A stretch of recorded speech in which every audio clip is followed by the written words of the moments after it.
आज के अपने लेक्चर में हम MTP5 को डिस्कस करेंगे, बट इससे पहले MTP3 में एक क्वेश्चन हमारा रह गया था, दैट इज क्वेश्चन 31। इसको हम सबसे पहले पढ़ेंगे।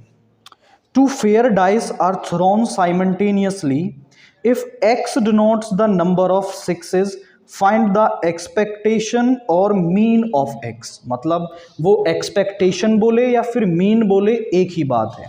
दो डाइस को रोल किया जा रहा है या फिर एक डाइस को दो बार रोल किया जा रहा है, तो उस पर आपका जो सैंपल स्पेस है वो किस तरीके से बनता है। सैंपल स्पेस क्या बनता है? Let S denotes the sample space. तो सैंपल स्पेस में क्या क्या एलिमेंट आते हैं हमारे? वहां पर आते हैं 1,1, 1,2, इसी तरीके से 6,6 तक 36 एलिमेंट इस सैंपल स्पेस में होते हैं हमारे। इसके बाद वो कह रहा है x एक रैंडम वेरिएबल है, किसके लिए? आपका नंबर ऑफ सिक्सेस के लिए, कि कितने सिक्स आपके आएंगे उसमें। तो हम यहां मान लेते हैं late A denotes the event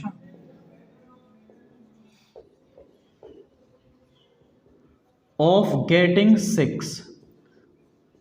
हमने मान लिया कि A हमारा इवेंट है कि 6 आए, and A0 denotes the event of not getting 6, कि हमारा 6 ना आए।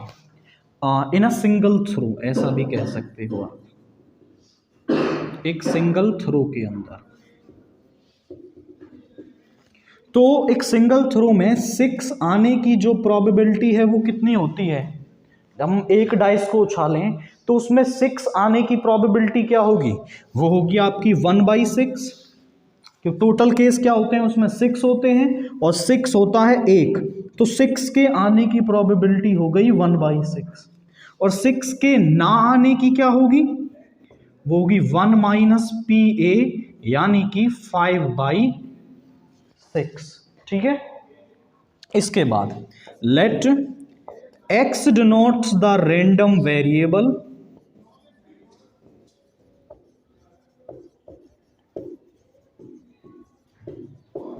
x denotes the random variable for number of sixes।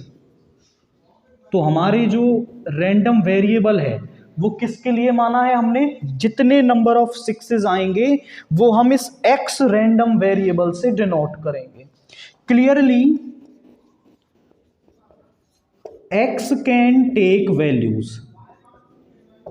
x की वैल्यूज क्या क्या हो सकती हैं? x can be 0, 1, 2। हो सकता है कि एक भी 6 ना आए, हो सकता है कि एक 6 आ जाए, या फिर हो सकता है कि दोनों के दोनों ही क्या आ जाएं? 6 आ जाएं, क्योंकि डाइस को हम दो बार उछाल रहे हैं। अब हम सबसे पहले निकाल लेते हैं Px = 0। Px = 0 का मतलब क्या है? कि एक भी 6 ना आए। दो बार उछाल रहे हैं, Px = 0 का मतलब है एक भी 6 ना आए। तो यहां पर क्या होगा?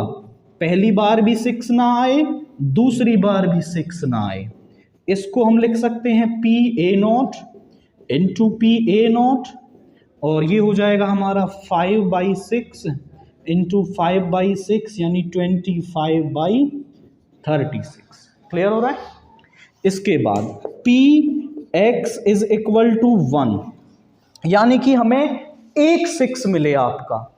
तो एक 6 के लिए हो सकता है कि पहली बार उछालें 6 आ जाए, दूसरी बार ना आए, या फिर ऐसा हो सकता है कि पहली बार ना आए, दूसरी बार आ जाए।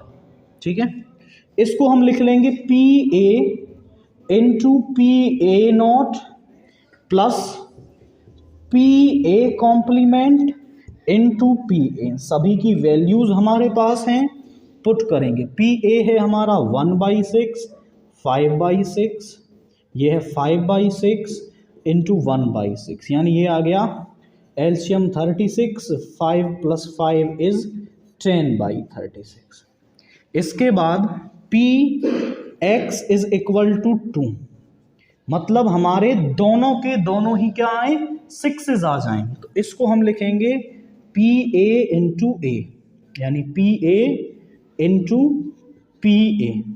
तो ये हो जाएगा हमारा 1/6 इंटू 1/6, दैट इज 1/36। अब हम बना लेते हैं इसका probability distribution. So probability distribution कैसे बनाएंगे, यहां पर x, यहां पर px, x 0 1 और 2। जब x 0 है तो प्रोबेबिलिटी कितनी आई है हमारे पास, 25/36। x इज इक्वल टू 1 पर आई है 10/36, x इज इक्वल टू 2 पर आई है 1/36। अब हमें मीन निकालना था, दैट मीन्स ex। तो ex निकालने के लिए यहां पर आप ले लो x 0 1 2 और यहां पे ले लो px। px है हमारा 25/36, ये है 10/36, ये है 1/36। हम निकालेंगे यहां पर, इसको आप xi से भी डिनोट कर सकते हो, and this can be pi, xi pi। तो 0 इंटू 25/36 0, 10 इंटू 1/36 इज 10/36, एंड यहां पे 2/36। मीन क्या होता है हमारे पास, एक्सपेक्टेड वैल्यू, और हम कहें कि ex जो होता है, या म्यू कह सकते हो, summation of pi xi।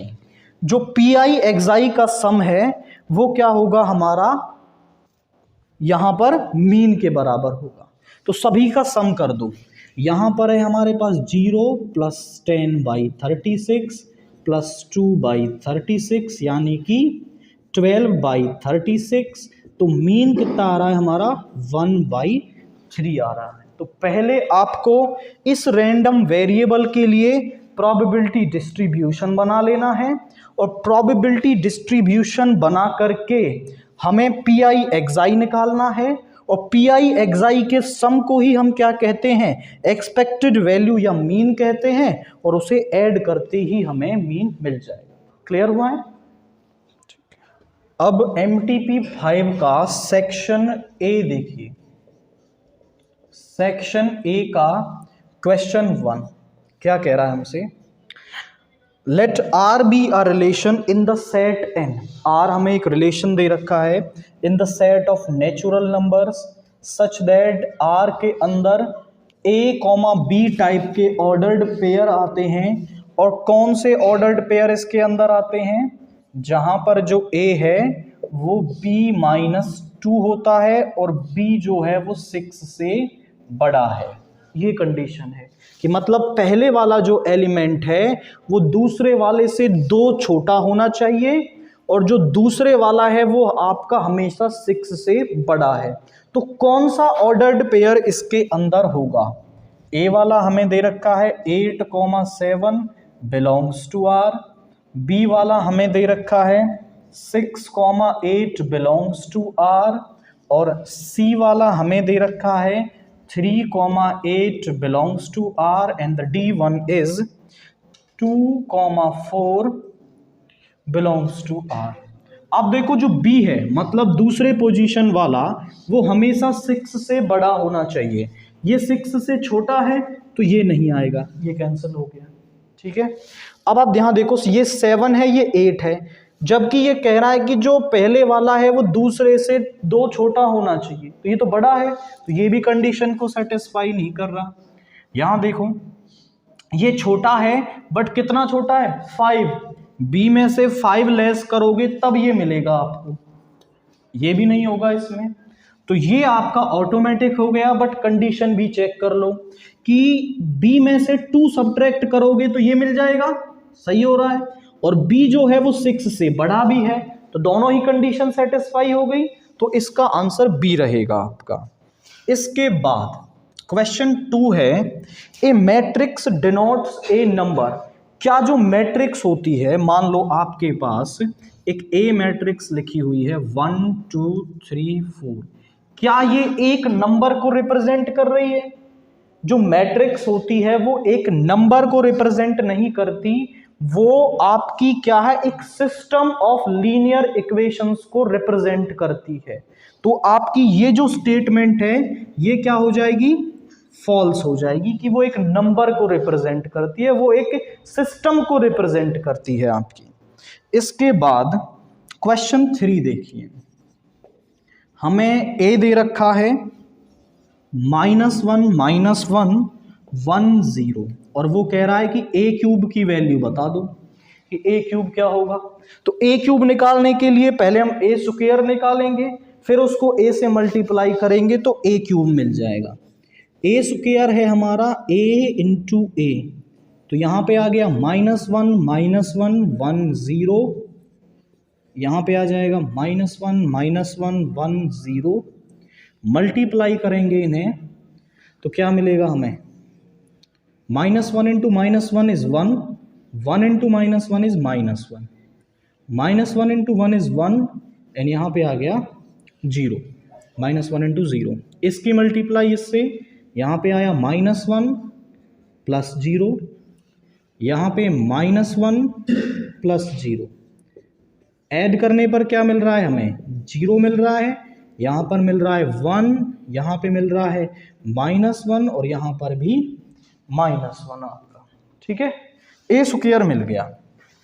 A cube क्या होगा हमारा, वो होगा ए स्क्वायर इंटू ए, तो ए स्क्वायर को पुट कर लो आप, वो है आपका 0 1 -1 -1, और ए क्या है आपके पास, -1 -1 1 0, इसे मल्टीप्लाई कर लो, यहाँ पे क्या आ जाएगा, 0 into -1 is 0, and 1 into 1 is 1, 0 into -1 is 0, and यहाँ पे आ गया 0, -1 इंटू -1 इज प्लस का 1, और यहाँ पे आ जाएगा -1, -1 इंटू -1 इज प्लस का 1, एंड प्लस 0। कुछ दिखाई दे रहा है आपको, क्या बन रहा है, जो ए क्यूब है हमारा वो किसके बराबर आ रहा है, यहाँ पे आ गया 1 0 0 1, यानी ये क्या बन गई, एक आइडेंटिटी मैट्रिक्स बन गई।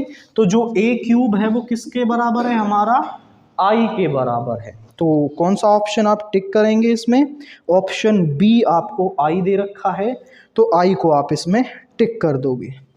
क्वेश्चन 4 देखिए, the function f x is equal to greatest integer function of x. ये कह रहा है f x is equal to greatest integer function x, where x denotes the greatest integer less than or equal to x is continuous at, ये किस पर continuous होगा। Options आपको क्या दे रखे हैं, ए दे रखा है आपको x is equal to 4, B दे रखा है आपको x is equal to -2, C दे रखा है x इज 1.5, एंड डी दे रखा है x इज इक्वल टू 1, ठीक है। ये क्वेश्चन आपका आई थिंक फर्स्ट या सेकंड एमटीपी में केस स्टडी का क्वेश्चन आया था, वहां हमने इसको डिटेल में डिस्कस किया था कि इसका कंटिन्यूटी का बिहेवियर कैसा है। अगर आपको वो वीडियो देखनी है तो यहां क्लिक करके आप वो वीडियो देख सकते हैं। वहां हमने देखा था कि जो ग्रेटेस्ट इंटीजर फंक्शन है वो आपका सारे इंटीजर्स पर क्या होता है, डिसकंटीन्यूअस होता है। क्या होता है, डिसकंटीन्यूअस होता है, और इसके मिड वाली वैल्यूज यानी कि जो इनके बीच में है, जैसे कोई दो इंटीजर ले लो 1 और 2, इन पर तो ये डिसकंटीन्यूअस होगा, बट इनके बीच वाली वैल्यूज पर यानी 1.1 1.2 1.3 इन सब पर ये क्या होता है, कंटीन्यूअस होता है। मतलब आप कह सकते हैं कि डेसिमल वैल्यूज पर ये क्या होता है, कंटीन्यूअस होता है। और वहां वो क्वेश्चन कुछ ऐसा दे रखा था कि इंटरवल 2 से 5 के बीच में इस ग्रेटेस्ट इंटीजर के पॉइंट्स ऑफ डिसकंटिन्यूटी निकाल दीजिए। इस इंटरवल में। तो कौन कौन से पॉइंट आए थे हमारे, वो आए थे 2, 3 और 4 भी था इसमें। इसके बीच में जितने भी इंटीजर हैं सब पर वो डिसकंटीन्यूअस होता है। और यहां पूछ रहा है कि इनमें से किस पर ये आपका कंटीन्यूअस होगा। आई थिंक ये कंटीन्यूअस पूछ रहा है। तो ये इंटीजर है, इस पर नहीं होगा, ये भी इंटीजर है, इस पर नहीं होगा, ये भी इंटीजर है, इस पर नहीं होगा, सी पर आपका ये क्या होगा, कंटीन्यूअस होगा। क्लियर हुआ है। नेक्स्ट क्वेश्चन देखिए, दैट इज क्वेश्चन 5। इंटीग्रेशन से हमें ये क्वेश्चन दे रखा है 0 to 1 x e की पावर x dx, और इसका इंटीग्रेशन करके वैल्यू निकालनी है हमें। तो यहां पर हम बाई पार्ट्स लगा देंगे। आइलेट के रूल से एक्सपोनेंशियल फंक्शन लास्ट में है, तो ये सेकंड फंक्शन, ये फर्स्ट फंक्शन आपका। Now integrating by parts, integrating by parts, यहां क्या होगा, फर्स्ट सेम, और e की पावर x का इंटीग्रेशन करेंगे तो e की पावर x, और यहां पे बेशक से आप लिमिट लगा दो, minus differentiation of the first function. तो फर्स्ट फंक्शन का डिफरेंशिएशन क्या होगा, 1, और e की पावर x का इंटीग्रेशन होगा e की पावर x, और जो टोटल में टर्म मिल रही है उसका फिर से इंटीग्रेशन। यहां वैल्यू रख देंगे upper limit minus lower limit, तो ये पूरा 0 बन गया, माइनस e की पावर x का e की पावर x 0 to 1। यहां देखो क्या बचा, केवल e बचा, और यहां पे लिमिट रखोगे तो e की पावर 1 माइनस e की पावर 0, और e की पावर 0 क्या होता है, 1। किसी भी इंटीजर या वैल्यू की जो पावर 0 हो जाए तो वो 1 होता है। इसको अंदर ले जाओ माइनस साइन को, तो यहां हो जाएगा e माइनस e प्लस 1, ई से ई कैंसिल हो गया, यहाँ पे जो वैल्यू आई है वो आ गई 1, यानी जो आई की वैल्यू है वो क्या आ गई, 1 आ गई है। यहाँ पर केवल बाई पार्ट्स लगाना है और लिमिट हमें यहाँ पर पुट कर देनी है। क्लियर हुआ है क्वेश्चन।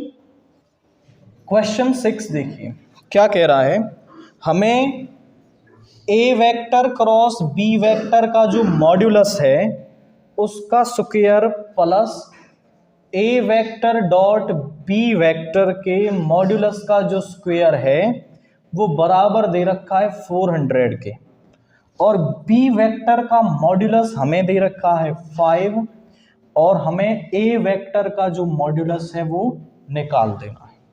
तो इसके लिए हम क्या है, इनकी बेसिक डेफिनेशन को यूज करेंगे। बेसिक डेफिनेशन क्या थी, a vector cross b vector की वो बराबर होता है ए वेक्टर का मॉड्यूलस इंटू बी वेक्टर का modulus into sine theta dot n cap के बराबर होता है। ठीक है, एन कैप एक यूनिट परपेंडिकुलर वेक्टर होता था ए और बी पर। हमें चाहिए इसका मॉड्यूलस, तो इसका मॉड्यूलस जब हम करेंगे यहां पर ए वेक्टर क्रॉस बी वेक्टर, यहां तो ऑलरेडी मॉड्यूलस है तो डबल मॉड्यूलस का मतलब वही रहेगा, साइन थीटा का मॉड्यूलस और एन कैप का मॉड्यूलस। अब किसी भी यूनिट वेक्टर का जब हम मॉड्यूलस करते हैं तो वो 1 के बराबर होता है, क्योंकि उसकी ओरिजिन से डिस्टेंस 1 ही है आपकी, तो ये तो 1 हो जाएगा। और जब आप इसका स्क्वायर करेंगे, या फिर अभी यही लिख लो, ए वेक्टर और बी वेक्टर का मॉड्यूलस कितना दे रखा है 5, तो इसकी वैल्यू यहां हम 5 रख लें, और यहां पे बचा साइन थीटा का मॉड्यूलस, और ये 1 बन गया। ए डॉट बी की डेफिनेशन क्या थी, ए डॉट बी की डेफिनेशन थी ए वेक्टर का मॉड्यूलस बी वेक्टर का मॉड्यूलस इनटू कॉस थीटा। हमें चाहिए इसका भी मॉड्यूलस, तो दोनों तरफ मॉड्यूलस लेंगे तो क्या हो जाएगा, यहाँ पे ए वेक्टर का मॉड्यूलस बी वेक्टर का मॉड्यूलस कॉस थीटा का मॉड्यूलस। बी वेक्टर का मॉड्यूलस दे रखा है 5, और यहां पर है कॉस थीटा का मॉड्यूलस।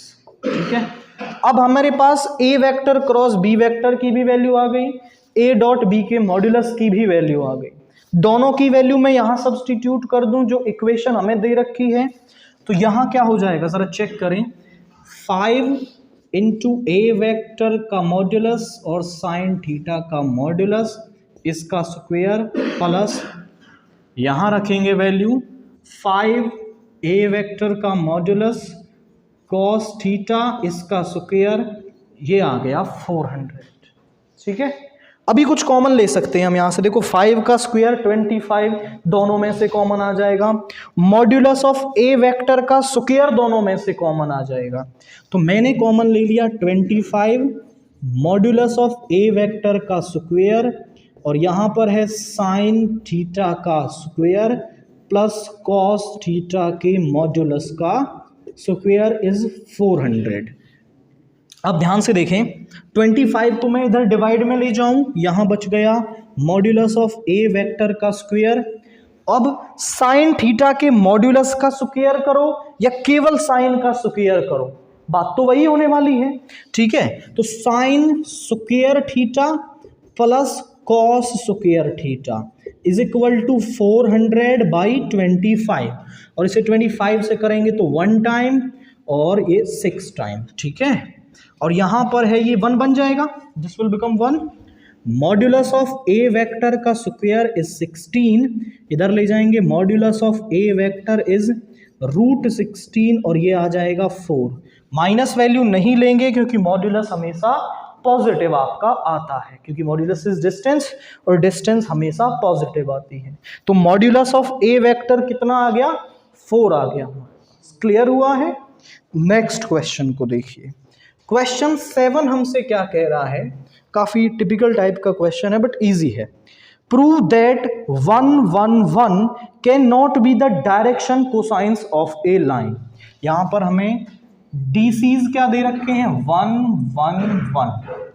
अपने पास एक कंडीशन होती है, अगर एल एम और एन क्या है, हमारे डायरेक्शन कोसाइंस है किसी लाइन के, तो l square plus m square plus n square क्या होता है, 1 होता है।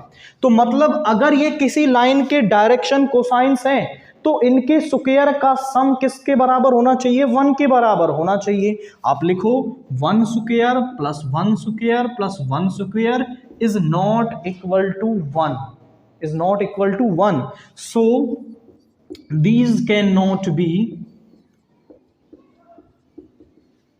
Direction cosines of a line. तो ये किसी एक लाइन की जिसके भी ये दे रखे हैं उसके डायरेक्शन कोसाइंस नहीं हो सकते हैं, केवल इतना करना है। क्लियर है। नेक्स्ट क्वेश्चन देखिए, क्वेश्चन 8 इंटीग्रेशन से दे रखा है e की power x sine x plus cos x is equal to. तो आप तो इसे डायरेक्ट कर सकते हैं, काफ़ी बार ये क्वेश्चन आया है।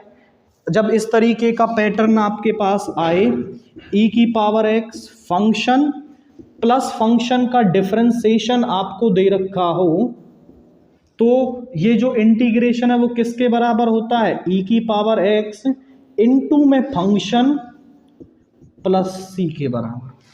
अब चाहो तो इसे कर भी सकते हो भाई, इसको दोनों से मल्टीप्लाई कर लो, e की power x sine x dx plus e की power x cos x dx।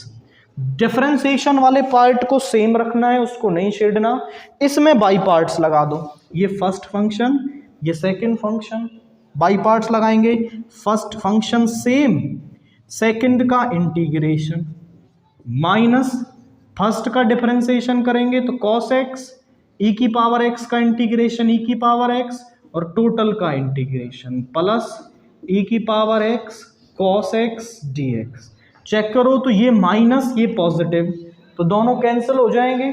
यहाँ हमारे पास बचा क्या, साइन x इंटू ई की power x plus c, this is our i।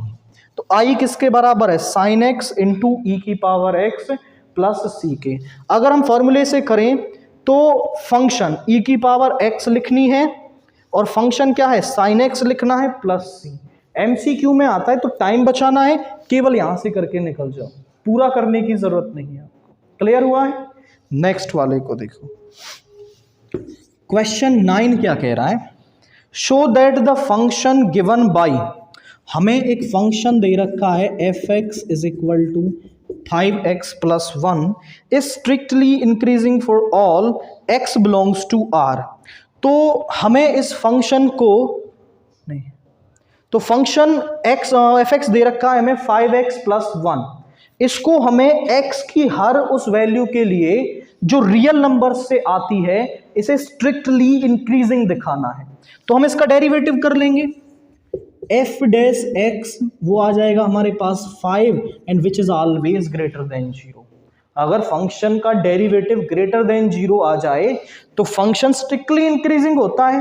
अब इसमें x की कोई भी वैल्यू रख लो, वैल्यू कहाँ रखोगे, कुछ है ही नहीं x की वैल्यू रखने के लिए, तो आप जो भी x की वैल्यू अज्यूम करो उसके लिए ये फंक्शन क्या है, स्ट्रिक्टली इंक्रीजिंग होगा। आप लिखेंगे fx is strictly increasing for all x belongs to R। तो हर एक उस x के लिए जो R से आता है हमारा फंक्शन इंक्रीजिंग होगा। इसी में आपका इसी क्वेश्चन को वो दूसरा रूप भी दे सकता है। मोस्टली जो क्वेश्चन मैं विजुलाइज कर पा रहा हूं वो ऐसे नहीं पूछेगा आपसे। अगर इस तरीके की लीनियर इक्वेशन देगा तो वो थोड़ा टिपिकल क्वेश्चन को बनाएगा। कैसे, वो बोलेगा विदाउट यूजिंग डेरिवेटिव टेस्ट। वो क्या बोलेगा, without using derivative test prove कर दो कि ये फंक्शन आपका x की वैल्यू हर एक उस वैल्यू के लिए जो r से आती है उस पर कंटिन्यूअस होगा। तब आप इस क्वेश्चन को कैसे करोगे, आप बोलोगे late x1, x2 belongs to r।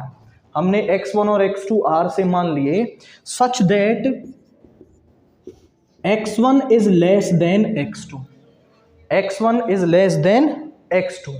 अब अगर हमारा x1 x2 से छोटा है और fx1 भी fx2 से छोटा आ जाए तो हम क्या कह देंगे, फंक्शन स्ट्रिक्टली इंक्रीजिंग है।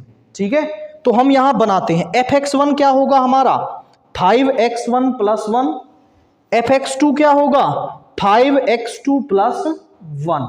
तो यहां वैल्यू रखेंगे, यहां दोनों तरफ 5 से मल्टीप्लाई कर दूं, 5x1 is less than 5x2। तो इनइक्वलिटी पर कोई फर्क नहीं पड़ेगा। दोनों तरफ में 1 ऐड कर दूं तो भी इनइक्वलिटी पर कोई फर्क नहीं पड़ेगा। अब आप ध्यान से देखो ये क्या है, दिस वन इज fx1, ये क्या है fx1 और ये क्या है हमारा fx2 है।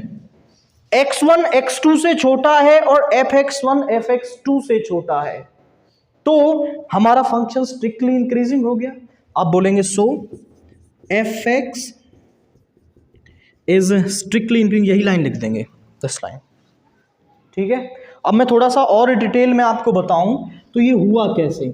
आप स्ट्रिक्टली इंक्रीजिंग के फंक्शन को थोड़ा याद करें। स्ट्रिक्टली इंक्रीजिंग फंक्शन का जो ग्राफ है वो कुछ इस तरीके से होता है। ठीक है, यहां पर कोई पॉइंट लें तो वो x1 है वैल्यू, और यहां पर कोई पॉइंट लें तो वो x2 है आपका। ठीक है, अब जब आप फंक्शन में x1 रखोगे तो यहां पर जो y की वैल्यू है वो क्या आएगी, fx1 आएगी, क्योंकि y is equal to fx होता है, y is equal to fx है, और जब x की जगह x1 डालोगे तो y की जो वैल्यू है वो fx1 आ जाएगी।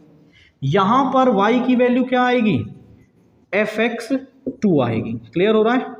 अब आप ध्यान से देखो x1 ऑब्वियसली x2 से छोटा है क्योंकि ये पॉजिटिव x एक्सिस है। जितना आप राइट हैंड साइड की तरफ बढ़ोगे नंबर बढ़ेगा, चाहे वो, अब हमें ये मतलब नहीं है कितना बड़ा है, बट इतना पता है कि x2 डेफिनेटली x1 से बड़ा है। तो हम ऐसा लिख सकते हैं x1 is less than x2। ठीक है, अब आप देखो fx1 यहां पर है और fx2 यहां पर है, तो डेफिनेटली fx2 बड़ा होगा, fx1 छोटा होगा। तो यहां पर जो fx1 है वो भी लेस आ रहा है fx2 से। तो देख लो, जब x1 x2 से छोटा है और fx1 भी fx2 से छोटा आ जाए, वो कब होता है, जब फंक्शन आपका स्ट्रिक्टली इंक्रीजिंग हो रहा हो। और डिक्रीजिंग में ये रेसिप्रोकल हो जाता है। डिक्रीजिंग का ग्राफ ऐसा होगा कुछ, डिक्रीजिंग में यहां कुछ पॉइंट x1 है, यहां कुछ पॉइंट x2 है। जब x1 रखेंगे तो y की वैल्यू आएगी fx1, जब x2 रखोगे तो y की वैल्यू आएगी fx2। यहां पर x1 जो है वो x2 से छोटा है, बट चेक कर लो fx1 बड़ा है fx2 से। आ रही बात समझ में? आप ध्यान से देखो, fx1 ऊपर है तो बड़ा है, fx2 नीचे है, तो यहां पर रेसिप्रोकल हो जाएगा, fx1 is greater than fx2। x1 छोटा था x2 से, fx1 बड़ा आ गया fx2 से, तो फंक्शन कैसा होगा? स्ट्रिक्टली डिक्रीजिंग होगा। अगर वो विदाउट यूजिंग डेरिवेटिव टेस्ट बोलता है तो मेथड ये अडॉप्ट करना है, अगर नहीं लिखता है तो फिर आप इस डेरिवेटिव टेस्ट वाले से 2 लाइन में करके निकल सकते हैं वहां से। क्या कह रहा है? The solution of the differential equation, हमें एक डिफरेंशियल इक्वेशन दे रखी है, उसका सॉल्यूशन करना है। And the given differential equation is,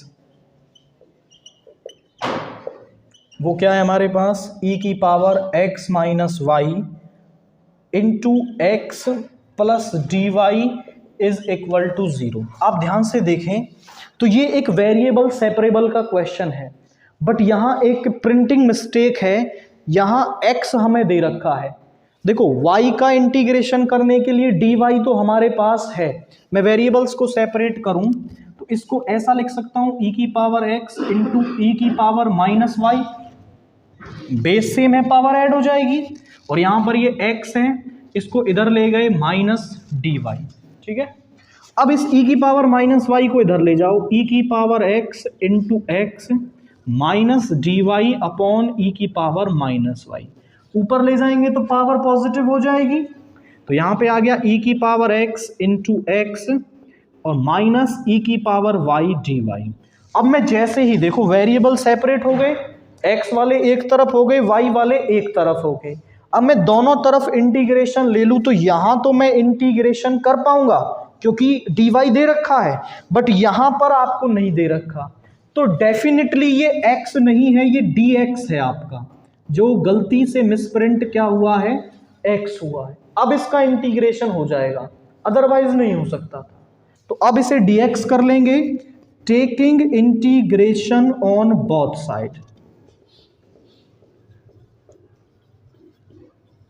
तो यहां पे हो जाएगा e की power x dx minus e की पावर y dy, e की पावर x का e की पावर x, e की पावर y का e की पावर y प्लस c, इसको इधर लाएंगे e की पावर x प्लस c की power y plus c।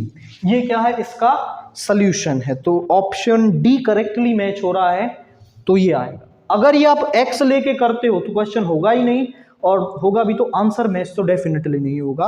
Printing mistake है, करेक्ट कर लेना है आपको। क्वेश्चन 11 को देखिए,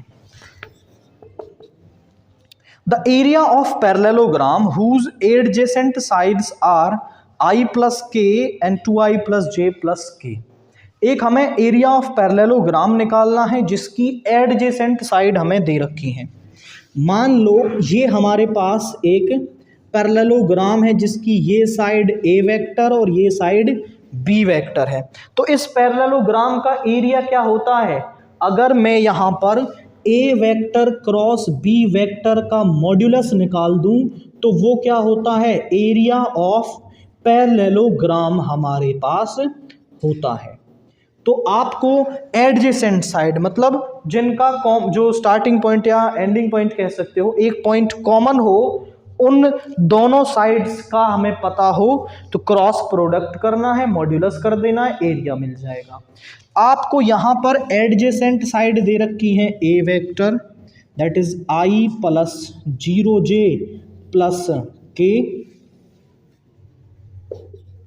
एंड बी वेक्टर हमें दे रखा है 2i plus j plus k। तो a और b दोनों हमारे पास हो गए।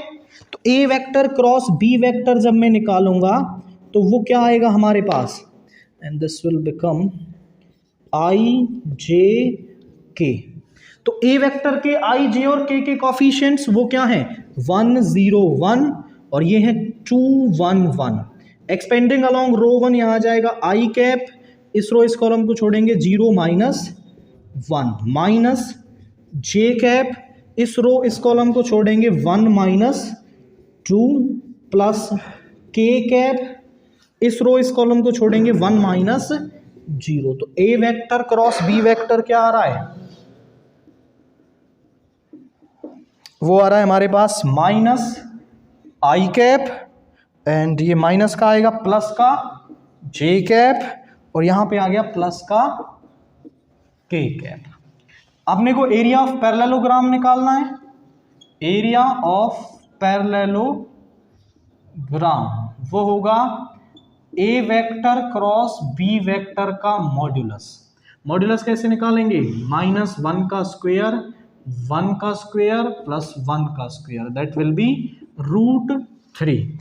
तो हमारे पास जो पैरेललोग्राम का एरिया है वो कितना आ रहा है, √3 स्क्वायर यूनिट्स आपका आ जाएगा। आप ऑप्शन बी को इसके अंदर टिक कर देंगे। क्लियर है।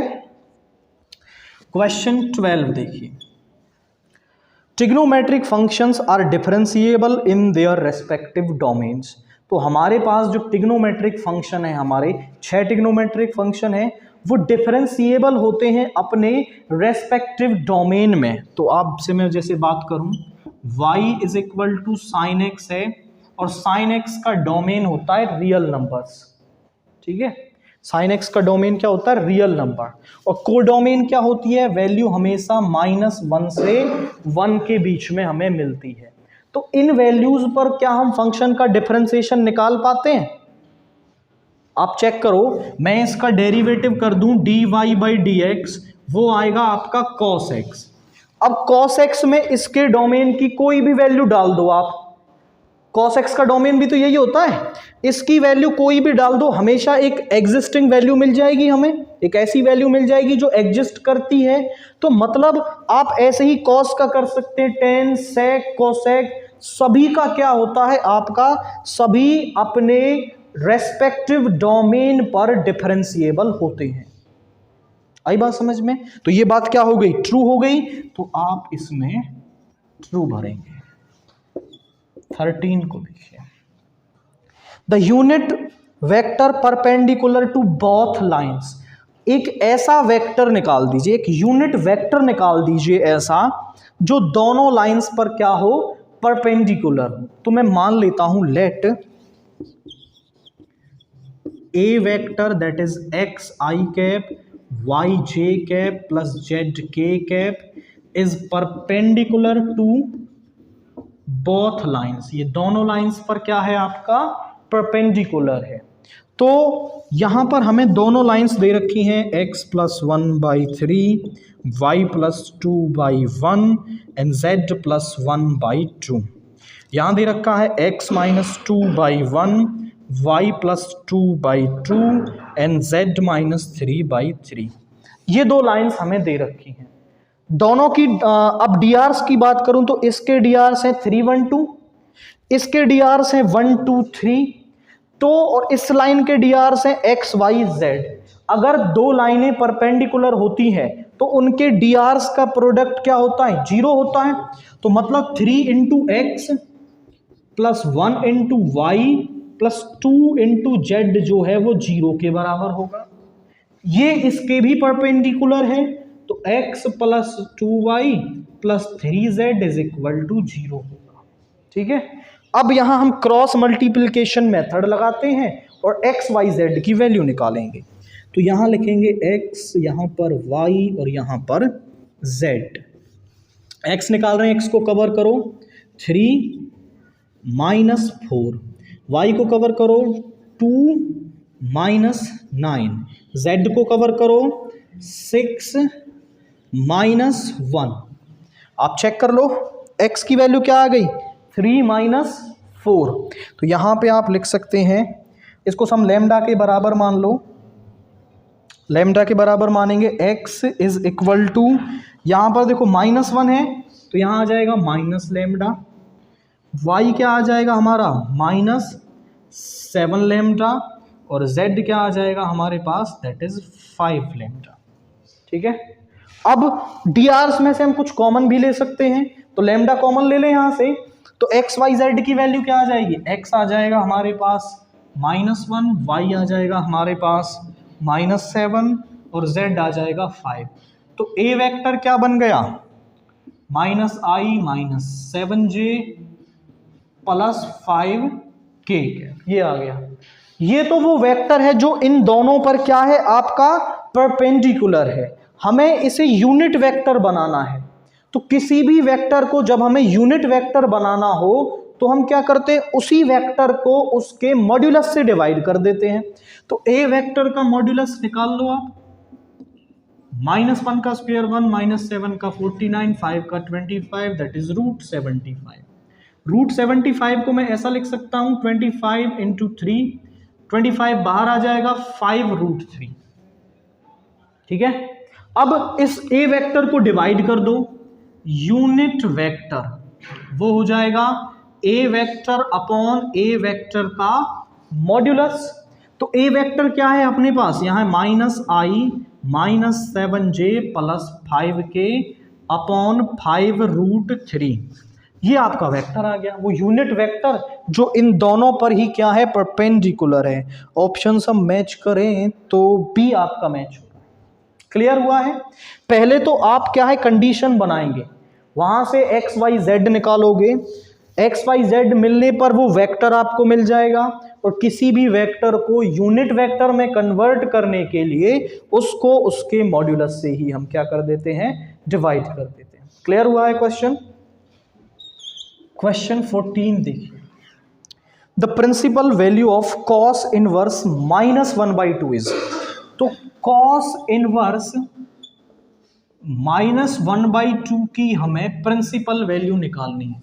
मैं इसको थीटा के बराबर मान लूंगा, कॉस इनवर्स को इधर ले जाएंगे तो cos theta is equal to -1/2। Cos 1/2 किस पर होता है हमारा, 60 डिग्री पर। तो मैं इसको यहां लिख सकता हूं cos theta minus cos π/3। Minus sine को अंदर ले जाना है, हम ऐसा लिख सकते हैं पाई माइनस π/3। आप चेक करो, पाई माइनस मतलब सेकंड क्वाड्रेंट, सेकंड क्वाड्रेंट में कॉस होता है नेगेटिव, पाई पर नो चेंज तो कॉस आ जाएगा, और ये वाला एंगल माइनस कॉस π/3 को हम ऐसा लिख सकते हैं। इसको सॉल्व करोगे 3π - π इज कॉस 2π/3। तो यहां पे आ गया cos theta is equal to cos 2π/3। अगर इनकी कॉस वैल्यू इक्वल है तो ये जो एंगल्स हैं वो भी क्या होंगे, हमारे इक्वल होंगे। तो थीटा यहां पर किसके बराबर आएगा, 2π/3 के बराबर आएगा। तो इसकी प्रिंसिपल वैल्यू कितनी आ गई हमारे पास, 2π/3 आ गई है। इसके बाद जो अगला क्वेश्चन है दैट इज क्वेश्चन 15। क्या है, पी ए हमें दे रखा है 0.3, पी बी हमें दे रखा है 0.6, और वो कह रहा है A and B are independent event. अगर हमारे दो इवेंट ए और बी इंडिपेंडेंट हो तो क्या कंडीशन हमारे पास होती है कि जो पी ए इंटरसेक्शन बी है वो बराबर होता है P A into P B की। अगर हमारा P A intersection B P A into P B के बराबर होगा if A and B are independent. अब वो कह रहा है आप वैल्यू निकाल दो किसकी, P A and B not, and B not, B not यानी कि P A intersection B complement या बी नॉट बोल सकते हैं। तो ये भी किसके बराबर होगा, ये होगा P A into P B not के, मतलब इंडिपेंडेंट हो, इंटरसेक्शन हो तो P A into P B not. P A की वैल्यू हमारे पास है 0.3 और पी बी नॉट की हम निकाल सकते हैं, वो कितनी हो जाएगी 1 माइनस पी बी, यानी आ जाएगी 0.4 आ जाएगी। यहां रख दो 0.4 यानी 0.12। तो P A intersection B not हमारे पास होगा 0.12। क्लियर है। नेक्स्ट क्वेश्चन को देखो, दैट इज क्वेश्चन 16। क्या कह रहा है, the probability that a leap year chosen at random has 53 Sundays और 53 सैटरडेज। आप ध्यान से देखें, this is question 16। In a leap year कितने डेज होते हैं? इन अ लीप ईयर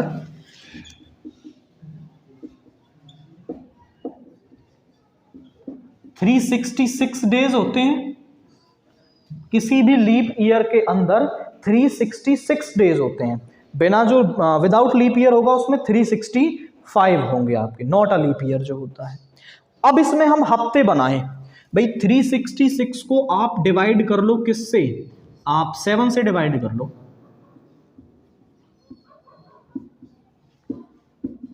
यानी कि 52 तो सप्ते बन गए जो पूरे हैं, 52 वीक्स, और 2 दिन एक्स्ट्रा रह गए। नहीं बस जब हम पूरे साल के वीक्स बनाएंगे तो 52 हफ्ते बन गए, 2 दिन एक्स्ट्रा रह गए। अगर 52 हफ्ते बने हैं मतलब 52 संडे हैं, 52 मंडे हैं, 52 ट्यूसडे हैं, 52 वेडनेसडे हैं, ऐसे ही 52 सैटरडे हैं, वो तो फिक्स हो गए।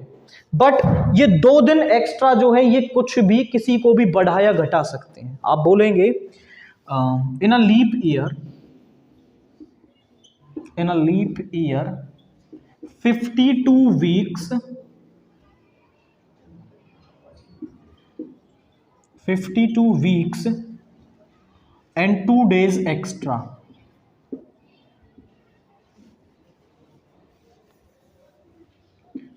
टू डेज इसमें एक्स्ट्रा है, so extra 2 days can be in the form,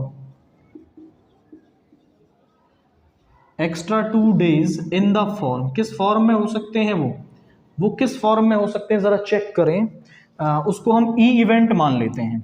वो हो सकते हैं आपके, मैं शॉर्ट में लिखूंगा, वो हो सकता है कि आपका सैटरडे पर वो दिन हफ्ते खत्म हो, जो 52 हफ्ते खत्म हो रहे हैं वो सैटरडे पर खत्म हो, तो जो पहला दिन है वो क्या होगा? वो संडे होगा, और उससे अगला दिन क्या हो जाएगा? मंडे हो जाएगा। बट हो सकता है कि वो खत्म हो आपके किस पर? मंडे पर, तो मंडे होगा पहला दिन, दूसरा दिन क्या हो जाएगा? ट्यूसडे हो जाएगा। अगर वो हो सकता है कि आपके मंडे पर खत्म हुए तो पहला दिन होगा ट्यूसडे, दूसरा दिन होगा वेडनेसडे। ठीक है, मैं शॉर्ट में लिखता हूं। अगर वो आपके ट्यूसडे पर खत्म हुए तो पहला दिन क्या होगा? वेडनेसडे होगा, और उससे अगला दिन होगा थर्सडे। और अगर वेडनेसडे पर खत्म हुए तो थर्सडे, फ्राइडे, थर्सडे पर खत्म हुए तो फ्राइडे, सैटरडे, और अगर सैटरडे फ्राइडे पर खत्म हुए तो आपका होगा सैटरडे, संडे।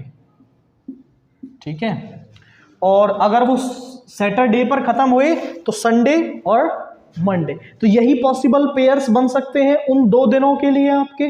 ठीक है, कितने बन गए? 1 2 3 4 5 6 और 7। आप डिफरेंस को समझें।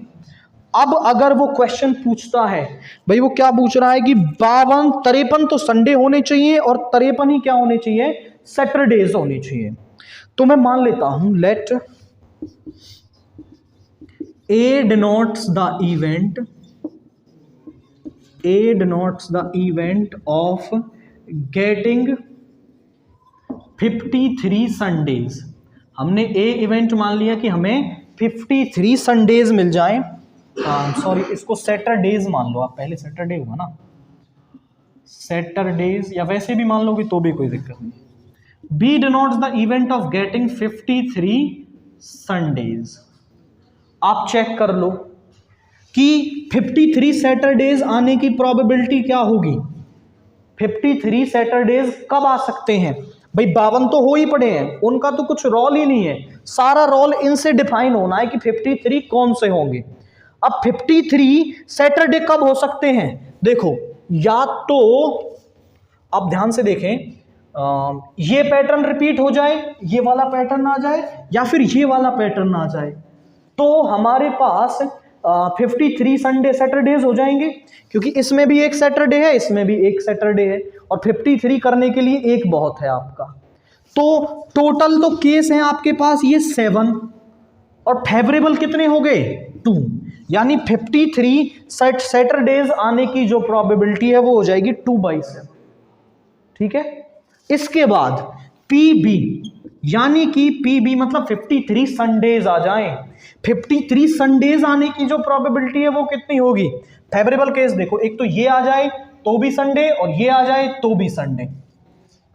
आ रही बात समझ में? ये वाला आ गया, ये वाला आ गया, तो फेवरेबल कितने हो गए?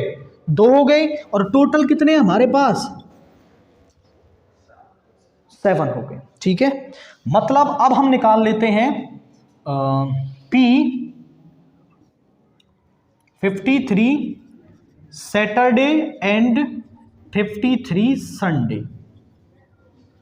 ऐसा क्वेश्चन आता है, ये एक पॉइंट है, 53 सैटरडे एंड 53 संडे, ये इसका मिडल वाला पार्ट है, बट ये एक सेपरेट क्वेश्चन भी कई बार पूछा जाता है, 53 सैटरडे एंड 53 संडे। तो इसकी प्रोबेबिलिटी कितनी होगी जरा चेक करो। 53 सैटरडे भी बन जाएं और 53 संडे भी बन जाएं, तो वो कब बन सकते हैं? वो आपके तब बन सकते हैं जब ये वाला पैटर्न आ जाए।